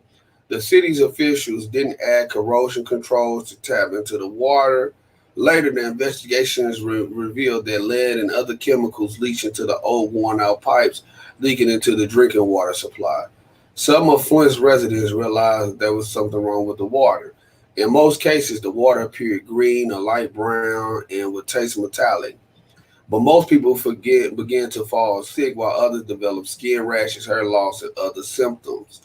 When the residents raised the issue to elected officials, they were dismissed. A few months later, tests conducted and results showed increased levels of lead in the blood of children. In 2015, the overwhelming evidence forced Governor Rick Snyder of Michigan to admit the water wasn't fine for drinking. Since then, the state has taken actions to ensure Flint residents are compensated for the damage. Okay? So, that fucked up ass water in Flint, Michigan, that is what you guys have. All right. Next. This next story is about cooning in America. This next one is about cooning in America. Diamond and Silk. These are two Negro bed wenches. These are two mammies. These are two hoes that sit up and support Donald Trump, okay, and his bullshit. All right. Okay. Lynette Diamond Hathaway and Rochelle Silk Richardson are claiming that Fox News shoved them out for asking questions similar to those posed by white counterparts on the network. Here's the crazy thing, y'all. Silk says in the book. Fox News hosts like Tucker Carlson, Sean Hannity, and Laura Ingraham were questioning the same things we were questioning about the virus and pandemic. The very same questions we had raised were being discussed openly on Fox News. She goes on to the question of systematic racism that everyone was talking about. If you read the book, you'll notice that in the mega loving sisters are betraying their former network, the book entitled Who the Hell Said You Can't Dish the Switch by Diamond and Silk was launched August 18th. Okay? The sisters' videos were also involved spreading popular right-wing conspiracy, such as the 5G network is being used to infect people while the vaccines are used for population control. In an unexpected turn of events, it's the Daily Beast that broke the news of the sisters being let go by the network. In their book, it claimed that the Fox News cuts times with Diamond and Silk by the Daily Beast. Fox assured that the duo that their slot was secure. In the book, Diamond claims that Fox told them to ignore the lies going round and to keep on fighting. Even then, the network still pushed them out. We understand during the election year, one of the tactics from the left is to silence the voices that have the most impact, Diamond writes. We're not saying that this is what Fox did, but it damn sure felt like it. Okay? Now, this is Diamond and Silk. They are essentially saying that that basically Fox News, when they start asking regular questions, they got kicked out the door. When they start asking regular questions that everybody else was asking, they basically got kicked out the door. You know, I mean, listen, it's a shame how things begin to come full circle, isn't it? It's a shame how these things start to come full circle. It's a damn shame how you start to get these things coming full circle. Now, if you have not already, if you haven't already checked this out, if you haven't already heard this, I want you to go over here to this podcast that I did, all right? And it's called The Fox Network's Picks Negroes, all right? I did this back on March the 16th. All right, y'all can come over here, y'all can check it out. And I explained during this show how Fox News will put a bunch of black people in place, and they use black people to basically build up the profile. Once they no longer have a use with them, they kick them out of the door. So when you hear about Diamond and Silk, they fell for the okie doke, they fell for the finesse. Okay, they fell for the okie doke, and then they fell for the finesse. Okay. You see Shannon Sharp, Ebony K. Williams. You see Empire. You see, I forget this guy's name. And then you see Martin Lawrence. Let me explain this for a little bit for y'all before we move into that story. Now, you see Shannon Sharp right here. Shannon Sharp is probably on right now. Yes, about 10 o'clock. So he's probably on. You know, that show is probably getting ready to go off here in the next 20, 30 minutes, right?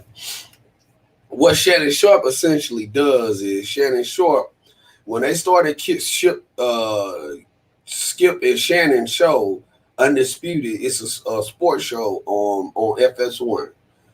When they first started, the Colin Kaepernick shit was hot in the streets, and they started saying that, and you had civil unrest going on, and Shannon appeared to be down.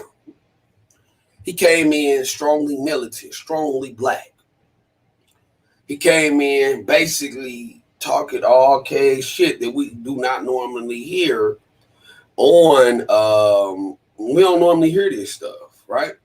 Then after a while, all right, you started to hear him basically siding with the oppressor. Everything that he say, he won't take a controversial stand to save his life unless it's a stand that the power structure is basically endorsing. Like the Jacob Blake thing, you see that the NBA was off last night. That's something that the power structure endorses. All right, they're gonna commercialize that. Ebony K. Williams, you heard her on the Breakfast Club. She was basically talking about how when she started to have an independent thought, they got rid of her ass. Now, moving right on along, right? You see Cookie and Lucius Lyon. And what happened was they had got into a rut. If y'all remember back in the day when American Idol first came out, all right, Fox was starting to do these shows. American Idol came out about the year 2000. And if I'm not mistaken, if I'm not correct about that, it was in the early 2000s that this show came out, American Idol. Now, American Idol originally was letting their black contestants win, or the black contestants were going for get your Ruben Studders, your Jennifer Hudsons. They had Frenchie one season, Fantasia Barrino. Then after that, everybody who was winning was white.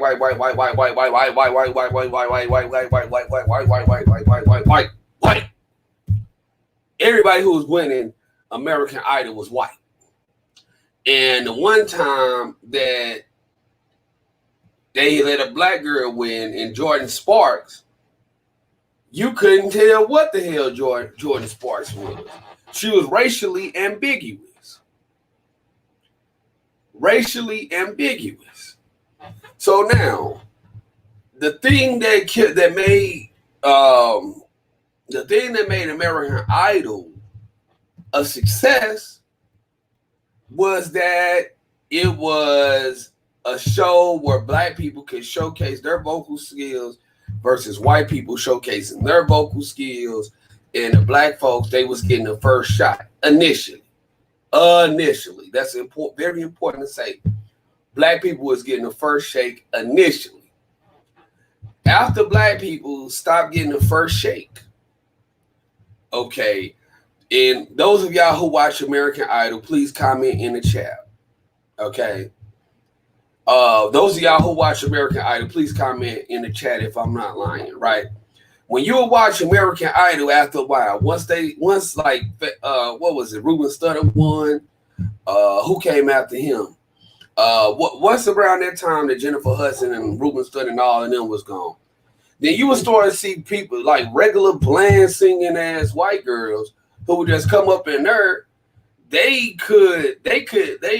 would have a little bit of melody in their voice. They would have a little bit of tone, not even melody. They would have a little bit of tone in their voice.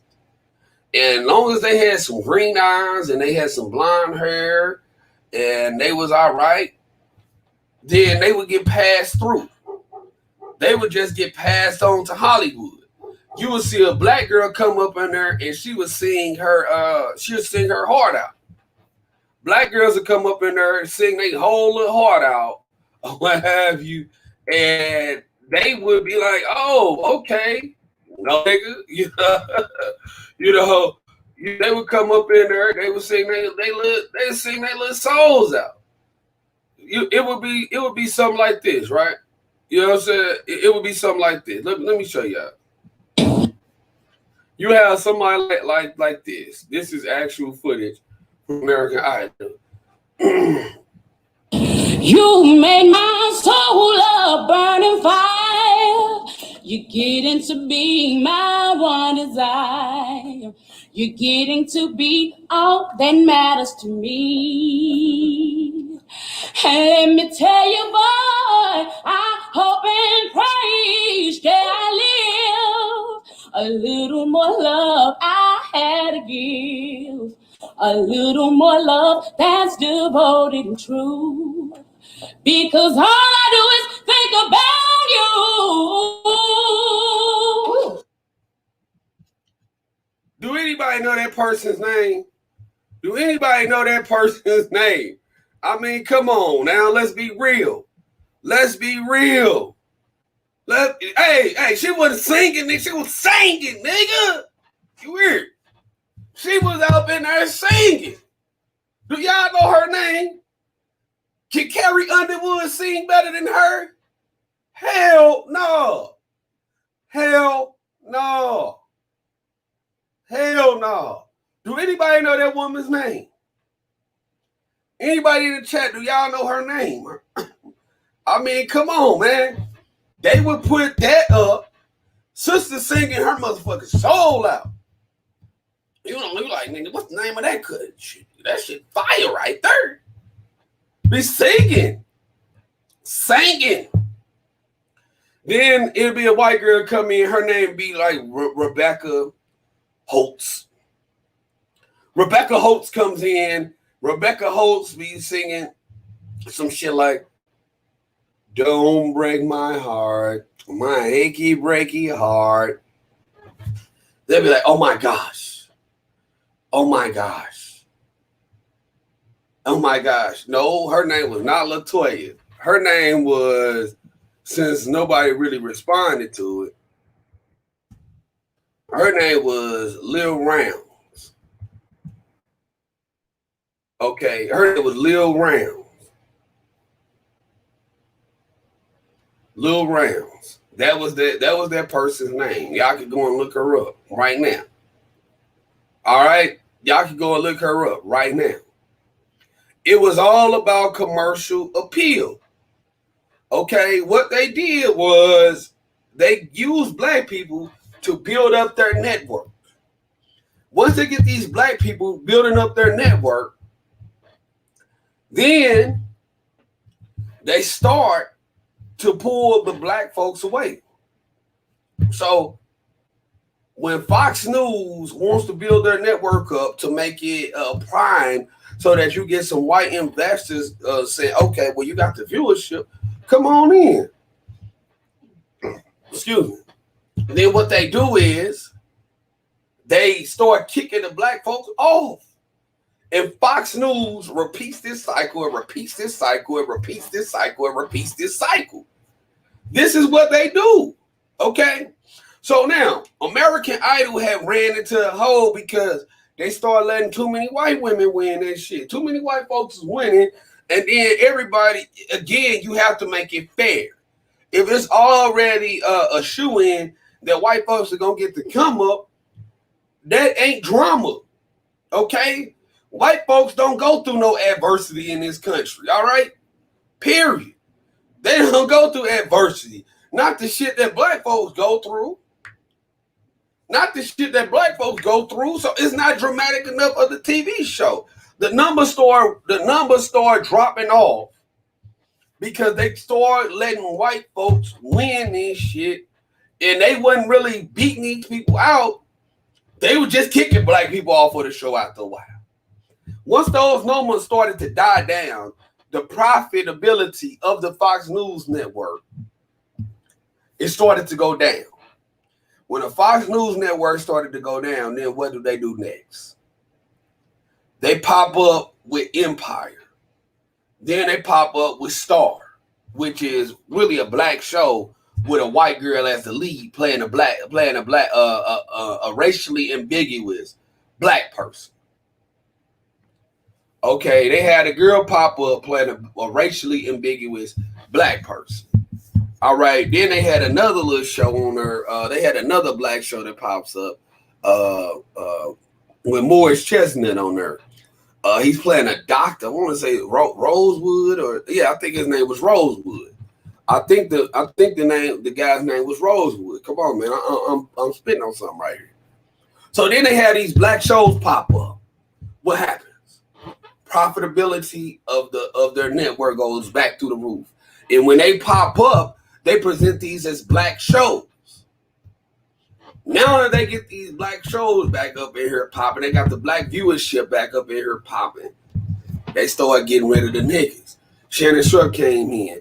Oh, that's fucked up the way they do niggas in America. Now he'll say shit like, well, Cam Newton needs to humble himself. Skip.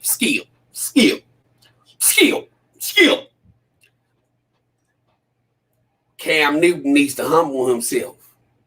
You know, I was in the South and my grandmother always told me, boy, you got to humble yourself. You got to humble yourself. He ain't got none of that fire no more. None of the testicular fortitude that made the show a success in the first goddamn place. Now, as we move on down here to, what's his name? To Martin Lawrence. Martin Lawrence, when you go to the early 90s, okay, because the Fox News Corporation was basically purchased back in 1984, I want to say, 1984. I'm just remembering off the top of my head. I could be wrong. 1984, 1987, they started getting content because they started getting TV contracts, right? They tried to go with white programming. So then you had like the show All in the Family with Al Bundy, a racist ass father and stuff like that. Then you had other little shows, right? And I explained all of this in this episode. So if y'all go over to my other page, matter of fact, let me pull this right here.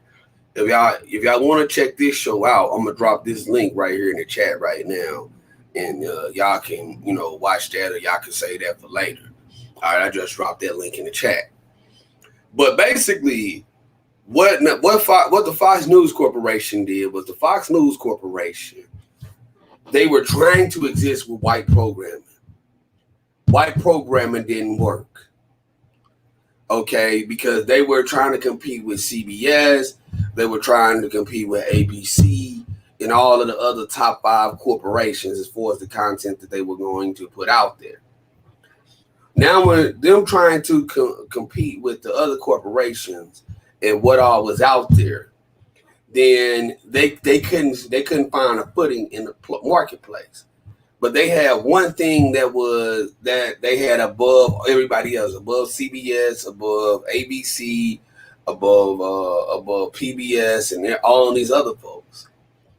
And that's because since their company was still small, then they didn't have to abide by what was the FCC guidelines back then.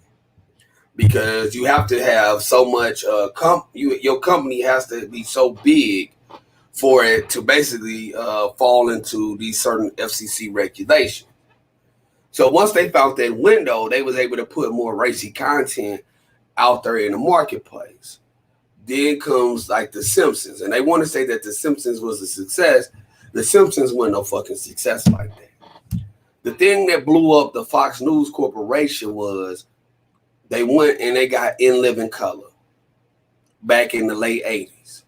Okay, then they had another guy who was doing the show. And Arsenio Hall took over this guy's show. This is about 1987, 1988. The guy had got sick. He went out on a hiatus. Arsenio Hall took over his show. When Arsenio Hall took over his show, he got the shit popping. This was back when Arsenio and them was popping. This was around the time of Coming to America. How many niggas still love Coming to America now? All right, now, once Arsenio got it popping, he went to Fox, asked Fox to give him a TV show. Fox said no. He took that same concept over to CBS. CBS gave him a show. That's where we get the Arsenio Hall show from. They said, damn, we got away from that one. All right, that's fucked up. All right, we got to do something about that. Now, in comes Living Color. In Living Color's success out the gate. Then what do they do next? All right, well, shit, we got to find more black programming. This shit is popping off. So then you get Living Single, you get Martin, then you get New York Undercover.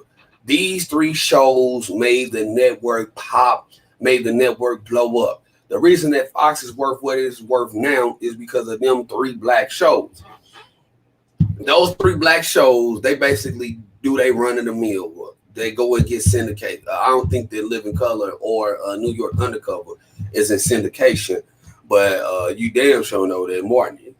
So now, by 1995, the network has built up so much stock, right? The network built up such a platform and their value has shot through the roof.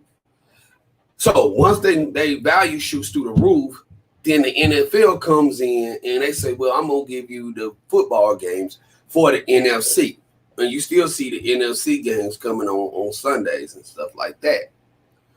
But it was the black programming that made them an opportune, that made them a viable option for the NFL to say, yeah, we're going to give y'all the NFC football games.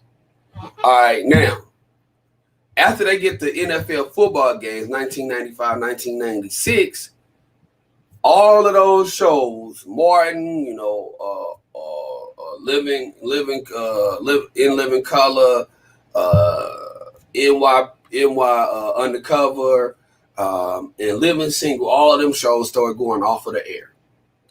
They all started going off of the air. They got the NFL. They ain't fucking with nothing else. All right, then the NFL was not strong enough to carry them because the NFL is 1 day a week. You need something in the week. Then they came out 4 years later, year 2000. 5 years later, they come out with American Idol. All right. Now, American Idol come out during a time where the music industry was getting ready to go down. The music industry was getting ready to go down because you got that transition from CDs. Some of the younger people watching, y'all may not know about this, but you went from CDs. Now music was starting to go digital. When music began to go digital, then, that was the beginning of people not really needing a recording contract per se anymore. Because you have the internet coming in. If you put your music on the internet, you get rid of all of this shit. You get rid of the middleman. I mean, come on, man. You had shit like Kazaa, LimeWire, Napster, all of these places where you could get music for free. This is where Soulja Boy comes from. Soulja Boy started putting his music out there on Kazaa, and he would say his music was somebody else's name. You download it, and it's Soulja Boy. It's Soulja Boy rapping. But Soulja Boy does not blow up till about 6 years later with Crank That Soulja Boy and all of that shit.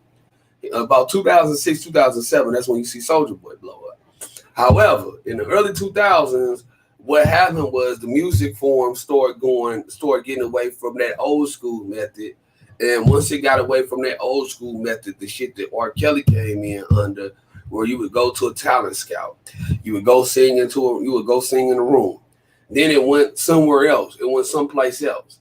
Once it went someplace else, then you got away from that essential element of music, which is I have to out sing and I have to beat out this motherfucker, right? Now, and you out singing, having to beat out these people, you doing a talent search type of things, all right? You basically have to restore order, all right? You have to update the format, all right? So them updating the format came in with American Idol. Too many niggas started winning that. They had to find out a way to whitewash. Once they figured out how to whitewash it, it went down. All right, but I say all of that to say that this is the continuous, perpetual cycle that you start to see that the Fox News Corporation goes through. So when we get Diamond and Silk, right? When you get Diamond and Silk that are basically, hold on, I'm sorry, I gave y'all the wrong thing. All right, when you see Diamond and Silk, and Diamond and Silk is saying that Fox News is racist. Now that they got fired. No, Fox News is Fox News. Fox News uses black people for their own, they use black people, and once they didn't use you up, then you are done. I mean, come on, they let these women coon for 4 years. They bought these two Negro bed wenches in a coon for Donald Trump, all right, for 4 years. Now we're in the middle of the corona pandemic, right? we see them in the middle of everything else, the coronavirus shit. We are in the middle of we're in the middle of an election season, and then cooning and mammying and all of that shit that they want to do, none of that shit is working. Okay, all of that cooning and shit that they be doing, that shit ain't working right now. That shit is not working. That shit that they like doing, it ain't working. So since it's not working, they like, well, wait. Nah, they was selling themselves out. They was cooning. They got finessed by the finessers. Fox News is the black finessing network. Y'all heard it first over here, man. Somebody else might steal it, but you heard it first from me. And again, check that out. Check out that. If y'all want to know more about that, check it out. I mean, listen, we ain't got nothing but time. The full story, they don't need them no more, Courtney. The full story is right here. This link right here that I just dropped in the chat. If y'all want to check that out, y'all want to hear about that in full detail, then again, go over there. Now, a Missouri man is out here on the run. Okay?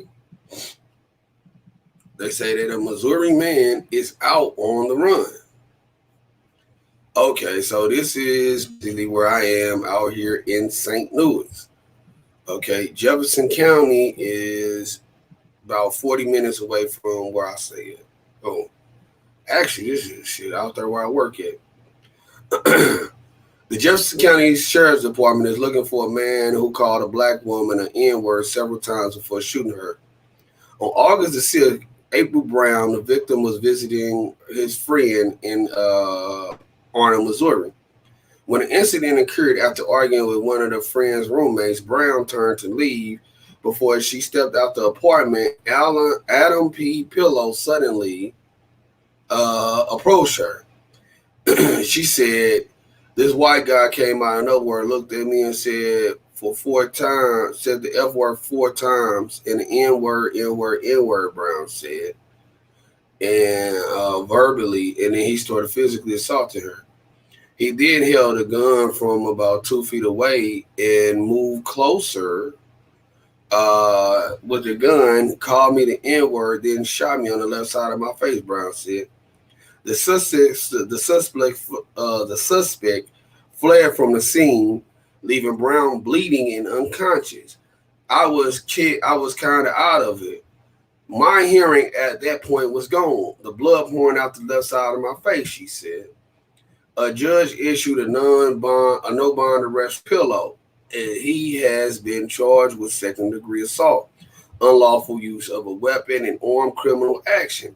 However, it's still not clear whether Pillow's use of a racial slur will result in a hate crime being charged and added as well. At the moment, Brown needs plastic surgery for her ear, and it's still not known whether or not her hearing will be restored. Due to the injury, she is also finding it hard to eat as she's experienced a lot of pain. I can't eat it all, not even applesauce, Brown said. She wants Pillow to be found and pay dearly for his actions to give her peace of mind. I'm very scared that he's still out there, she added. Investigators are currently looking for Pillow, and if found, he's set to be charged. All right, so she is out here in St. Louis area with me. I'm gonna find this woman. I'm gonna find her. I'm gonna bring her on Opinionated. Fuck it. I'm gonna find her. I'm gonna figure out where she is. Let me figure this shit out. All right, she out here in Missouri. Fuck it. I'm gonna find her. Let's see. Shit. April Brown. All right. Fuck it. We gonna find her ass. All right. Okay, fuck it. With the justice starting your own backyard, I'm gonna find April Brown out here in St. Louis. Okay, I'm gonna find her. What's going on, Carter? I'm gonna find her. This is the guy who shot her. Okay, I'm gonna find her. You better believe that. I'm gonna find this woman. I'm gonna try to bring her on opinionated. Fuck it. I'm gonna try to bring her on opinionated. But as you know, let me go ahead and give y'all. If y'all want to, call the host about anything that you may have heard on Opinionated this morning, I'll give you a few moments to do so. And unless y'all if y'all don't want to call in neither, that's fine as well. But I'll give y'all a few moments to go ahead, come on up in here and start calling. Oh yeah. So Courtney Love grew up right there in Festus. So basically Courtney Love right here, Festus is on the other side of it, right? This is on the other side of it. So Jefferson County, where Courtney Love grew up in Festus, that's right there on the other side of it. But I'm gonna try to get in touch with this April Brown lady. I'm gonna try to get in touch with her. If I was able to get in touch with April Brown and get her on the show, how many of y'all would be interested in covering that story and listening to that story? How many of y'all would be interested in hearing that story if I was to bring her on my show? If I was able to bring her on my show, how many of y'all would be interested in hearing that story?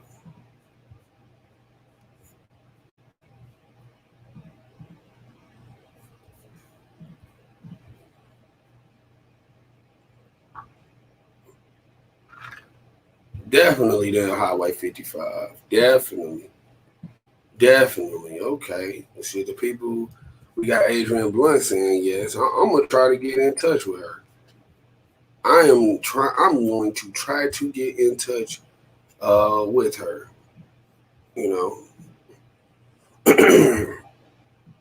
I'm gonna try to get in touch with her. Princella, Juicy Love, Leon, me. Okay, I'm gonna try to get in touch with her. I'm gonna do that today too. I'm gonna do that today. I'm gonna do that shit today. I'm gonna figure this one out.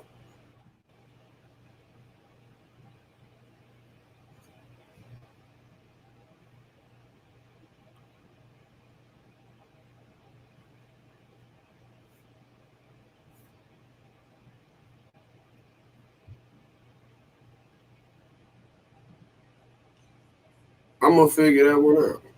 I'm gonna go and find her. I'm gonna go and find her.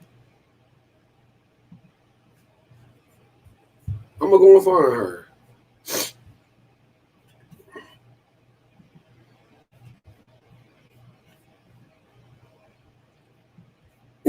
Listen, while I'm waiting to see if anyone wants to call in, let me shake y'all to another song by Lil Rounds, so y'all can see what type of talent she was working with and what they want to fuck with out there. Back with you here on Idol. One more for you tonight. It's the big voice of Lil Rounds.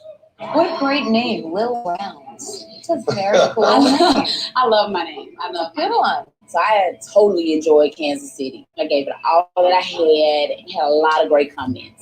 A mixture of Fantasia and Mary J. Blige. I like you a lot. Hollywood Week for me was great. I was very nervous, but I think we did good.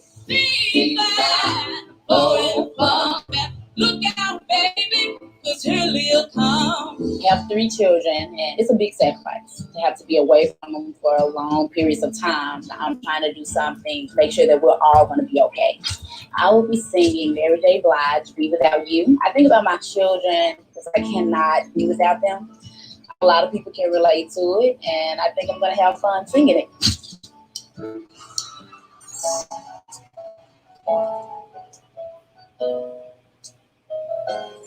Chemistry was crazy from the go. Neither one of us knew why.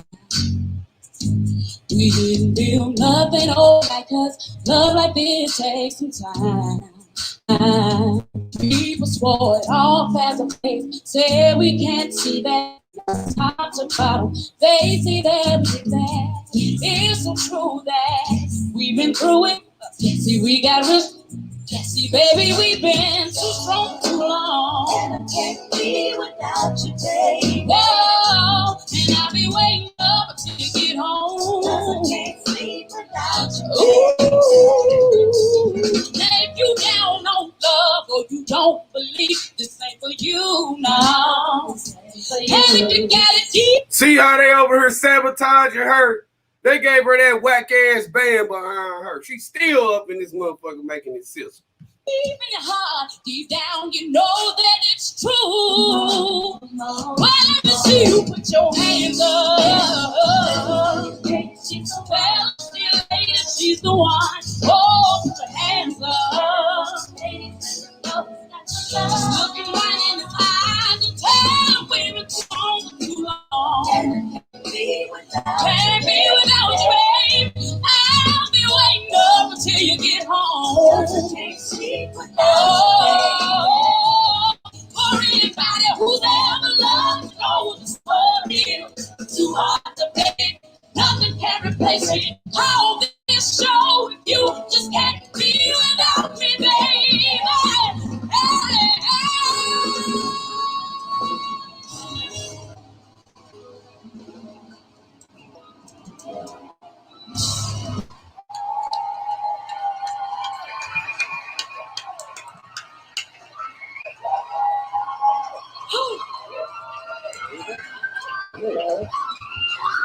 Hey.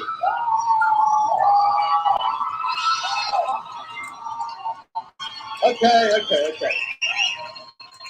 Now, I'm going to keep this very brief.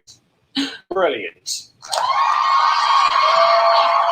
My favourite performance by much. I wouldn't have chosen the song, by the way, because you sound too much like the original.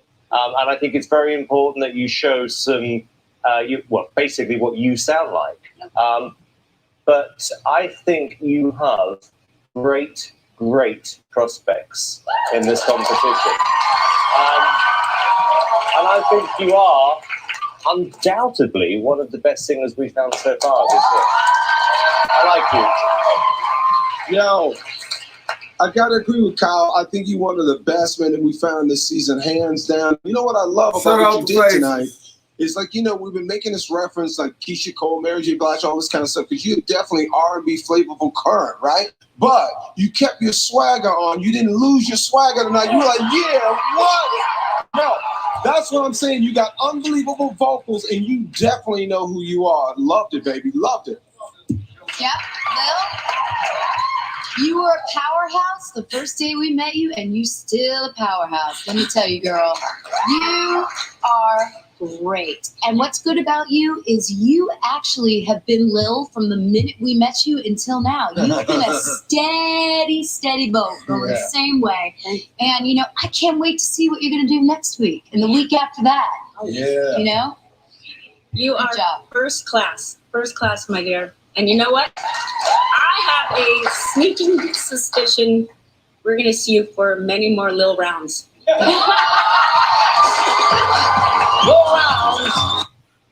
They lost her. She got lost in the sauce. She got lost in the shuffle. And, listen, anything that I'm saying that's a lie, man, go ahead and call me out on my lies. I welcome everybody to call me out on my lies, man. Listen, if y'all want to hear that show over here, if y'all want to hear the Fox News' Pick Niggas show, then this is the link right here in the chat, people. That's the link right there in the chat. All right. But listen, man, as is customary, when you over here on Opinionated, we got to end the show with the bridge now.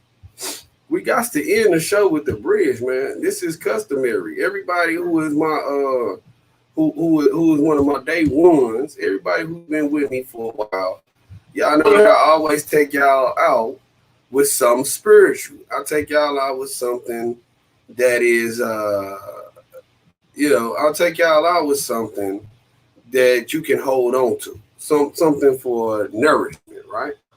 I'm going to take you out there. I just ain't gonna lead you. I ain't gonna just lead you out. All right, I'm gonna walk out there with you. You know.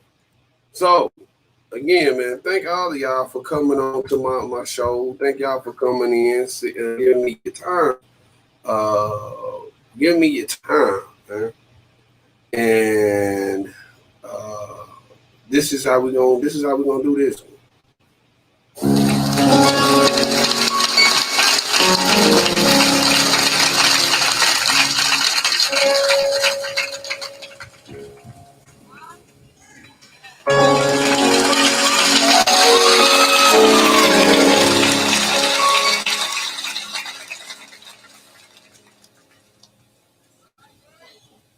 Let us say amen. You know, I'm happy to be from Mississippi.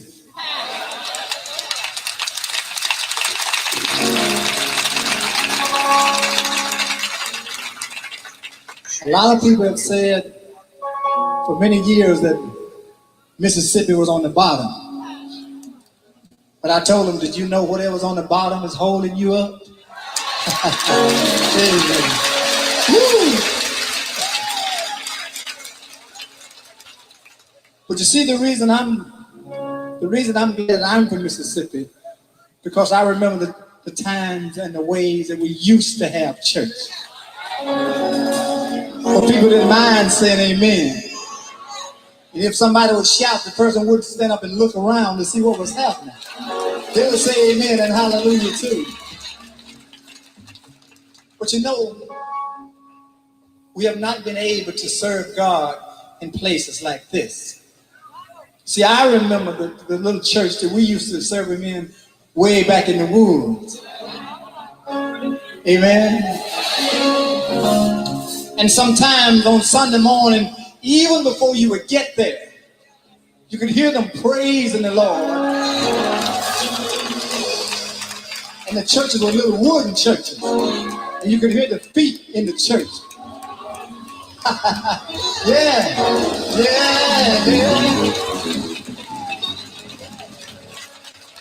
But when you would get close enough, and you could hear them saying the old hymns, and somebody in the corner would strike out and say, I love the Lord, he heard my cry.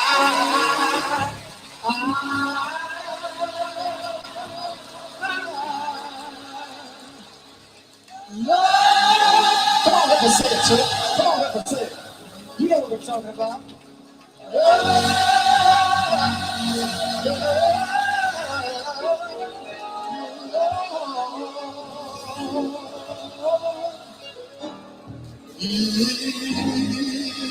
Let me hear you sing it, church.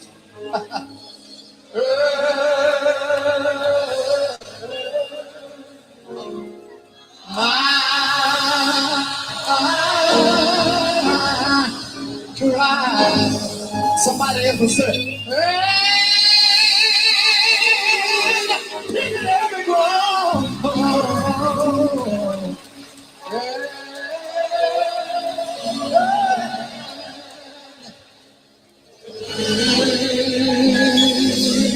You know anything about that? Just wave your hand.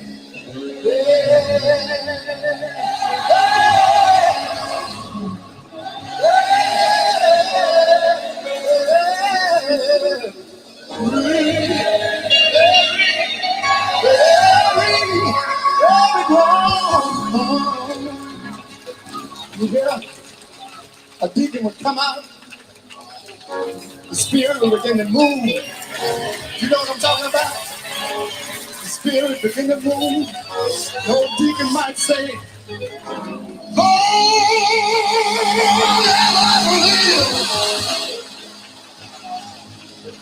I travel around. I hate to run. I hate to run. I hate to the throne. Oh,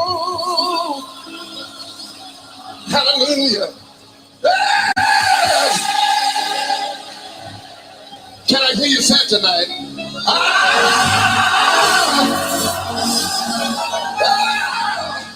Leave. Why?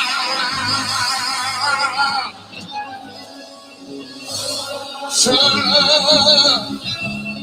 me see you say it, church.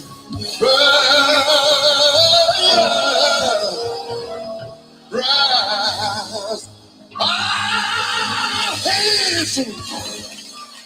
Can I hear a Christian say tonight? Our hands tonight.